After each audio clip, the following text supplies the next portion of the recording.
সেপ্টেম্বৰ হ'ব অসমৰ ৰাজনীতিৰ বাবে বিকৃতি। এইবাৰ মুখ্যমন্ত্ৰীক সময়সীমা বান্ধি দিলে গৌৰৱ গগৈয়ে। এইবাৰ মুখ্যমন্ত্ৰী হিমন্ত বিশ্ব শৰ্মা নহয়, এইবাৰ প্ৰদেশ কংগ্ৰেছৰ সভাপতি তথা সাংসদ গৌৰৱ গগৈয়ে সময়সীমা বান্ধি দিলে মুখ্যমন্ত্ৰী। গৌৰৱ গগৈয়ে কৈছে যে অসমৰ মুখ্যমন্ত্ৰী হিমন্ত বিশ্ব শৰ্মাই 10 ছেপ্টেম্বৰত খুজিব লাগিব ক্ষমা। সাংসদৰ পত্নীৰ পাকিস্তানৰে সংযোগ, এই বিষয়টোৱে অসমৰ ৰাজনীতি গৰম কৰি ৰাখিছে। এই বিষয়টোৰ সামৰণিৰ বাবে অপেক্ষা কৰিব লাগিব 10 ছেপ্টেম্বৰলৈকে। বৰ্তমান সময়ত চলি থকা চৰ্চাবোৰৰ পৰা এটা কথা অনুমান কৰিব পাৰি যে এই 10 ছেপ্টেম্বৰৰ দিনটো অসমৰ ৰাজনীতিৰ বাবে এটা বিশেষ দিন হ'ব।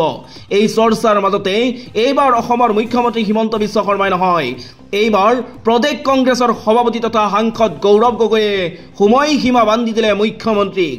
গৌৰৱ গগৈয়ে কৈছে যে অসমৰ মুখ্যমন্ত্ৰী হিমন্ত বিশ্ব শৰ্মাই 10 ছেপ্টেম্বৰত খুজিব লাগিব ক্ষমা।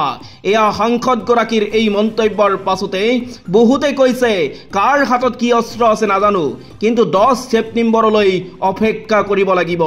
অসম প্ৰদেশ কংগ্ৰেছৰ সভাপতি গৌৰৱ গগৈয়ে সোমবাৰে কয় যে অসমৰ মুখ্যমন্ত্ৰী হিমন্ত বিশ্ব শৰ্মাই 10 ছেপ্টেম্বৰত ক্ষমা খুজিব লাগিব।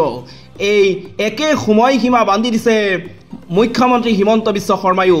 শৰ্মাই কৈছে যে এই দিনটোতে সাংসদৰ পত্নী পাকিস্তানৰ চোৰাংচোৱা সংস্থা ISIৰ সৈতে লিংকৰ সকলো কথা স্পষ্ট হ'ব।